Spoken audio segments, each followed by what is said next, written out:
দাদা আপনি এই মুহূর্তে কি চাষ করছেন? দাদা বাল চাষ করছি। বাল চাষ করে আপনার প্রফিট কি আছে?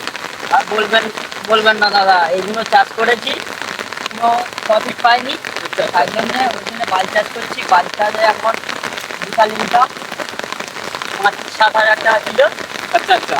তাই জন্য।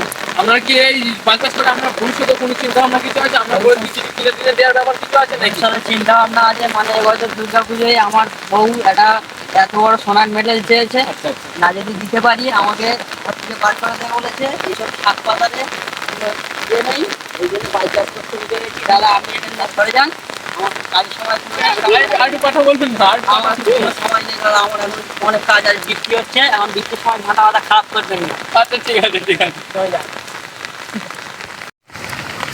আচ্ছা দাদা আপনার সাথে একটা কথা বলার ছিল, একটা কথা বলা হয়নি। বলুন। আপনি বীজটা কোথা থেকে পেয়েছেন? মা কালী সেলুন। ও তাই? বড় মাকালি সেলুন থেকে এনেছেন তাহলে? আপনাকে বারবার ধরে বলছি, আপনি আমার মাথা খাননি, আপনাকে বারবার ধরে বলছি এখান থেকে যান।